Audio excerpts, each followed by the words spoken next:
Hello বন্ধুরা, welcome back to my channel. আশা করি সবাই ভালো আছেন।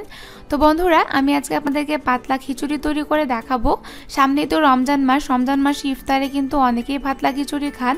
তাদের জন্য আজকের এই রেসিপিটি উপকারে আসবে। আশা করছি ভিডিওটি ভালো লাগবে। চলুন কথা না বাড়িয়ে মূল পর্বে যাওয়া যাক।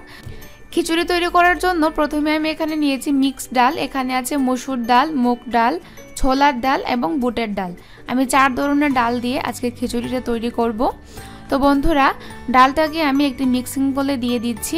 এখন আমি এতে 2 কাপ পরিমাণ দিয়ে দিচ্ছি পোলাওয়ের চাল। আপনারা চাইলে কিন্তু ঘরে যে চাল থাকে নরমাল, সেটা দিয়েও কিন্তু রান্না করতে পারবেন।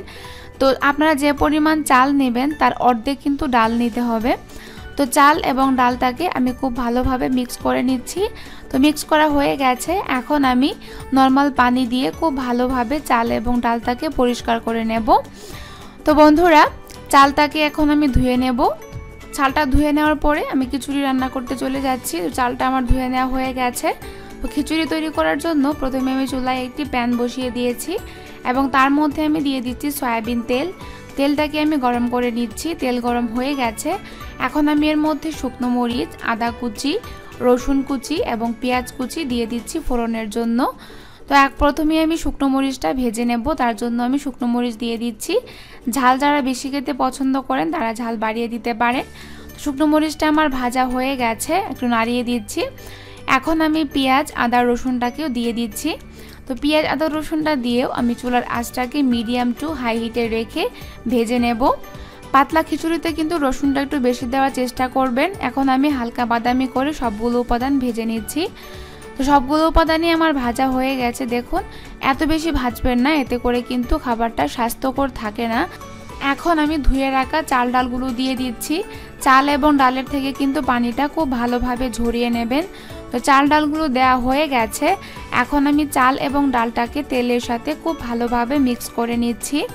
আপনারা দেখতেই পাচ্ছেন, চালটাকে কিন্তু একটু ভেজে নেবেন, 2 থেকে 3 মিনিটের মতো। আবার বেশি ভাজতে যাবেন না, যেহেতু ভুনা খিচুড়ি না, ভুনা খিচুড়ি ডাল কিন্তু বেশি ভাজতে হয়, আর এই পাতলা খিচুড়ি ডাল কিন্তু বেশি ভাজতে হয় না। তো ভাজা হয়ে গেছে। এখন আমি এর মধ্যে দিয়ে দিচ্ছি 1 চামচ হলুদের গুঁড়ো। সেই সাথে আমি দিয়ে দিব স্বাদ মতো লবণ। লবণ কিন্তু পরেও আপনারা অ্যাড করতে পারবেন। এখন আমি এখানে পরিমাণ মতো দিয়ে দিয়েছি। এখন আমি লবণ এবং হলুদটাকে আবারও চাল ডালের সাথে মিক্স করে নিচ্ছি। মিক্স করে নিয়ে আমি আরও 1 থেকে 2 মিনিটের মতো ভেজে নেব। এতে করে কিন্তু হলুদটা চালের সাথে খুব ভালোভাবে মিশে যাবে।